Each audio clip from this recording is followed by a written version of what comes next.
কোরআন সুন্নাহ আধুনিক জ্ঞান বিজ্ঞান আমরা করব জয়।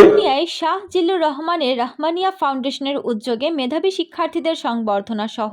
নগদ অর্থ ও পুরস্কার বিতরণ। চট্টগ্রামে রাঙ্গুনিয়ার দরবারে বেতাগী আস্তানা শরীফের প্রাণপুরুষ শাহ জিল্লুর রহমান আলী শাহ রহমানিয়া ফাউন্ডেশনের উদ্যোগে আঞ্জুমানে রহমানিয়া সহযোগিতায় বেতাগী ইউনিয়নের অবস্থিত সরকারি প্রাথমিক বিদ্যালয়, ইবতেদায়ী মাদ্রাসা ও কেজি স্কুল হতে পঞ্চম শ্রেণীর বার্ষিক পরীক্ষায় প্রথম, দ্বিতীয় ও তৃতীয় স্থানে উত্তীর্ণ 50 জন শিক্ষার্থীদের সংবর্ধনা, নগদ অর্থ ও পুরস্কার বিতরণ করা হয়েছে। শনিবার 8ই জানুয়ারি সকালে বেতাগী রহমানিয়া জামিউল উলুম সিনিয়র মাদ্রাসার হলরুমে দরবারে বেতাগী আস্তানা শরীফে সাজ্জাদানশীন পীরে তরিকত আল্লামা পীরজাদা গোলামুর রহমান আশরাফ শাহ এর প্রধান অতিথি হিসেবে উপস্থিত হয়ে এসব বিতরণ করা হয়। প্রবীণ শিক্ষাবিদ AHM আলাউদ্দিনের সভাপতিত্বে মাওলানা আরিফুর রহমান রাশেদের সঞ্চালনায় অতিথি ও আলোচক হিসেবে উপস্থিত ছিলেন বেতাগী আস্তানা শরীফের শাহজাদা মাওলানা জিয়াউর রহমান আহমদুল্লাহ আবু শাহ, অধ্যক্ষ মাওলানা ইলিয়াস নুরি, আহমদ সাইদ, হাজি দলিলুর রহমান,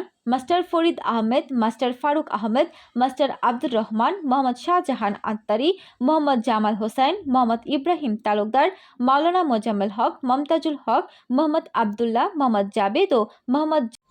সম্মানিত, তোমাদের জীবনে আরো উন্নতি করার চেষ্টা করবে এই আশাবাদ ব্যক্ত করে বিভিন্ন বিদ্যালয় থেকে আগত শ্রদ্ধেয় শিক্ষাগুরু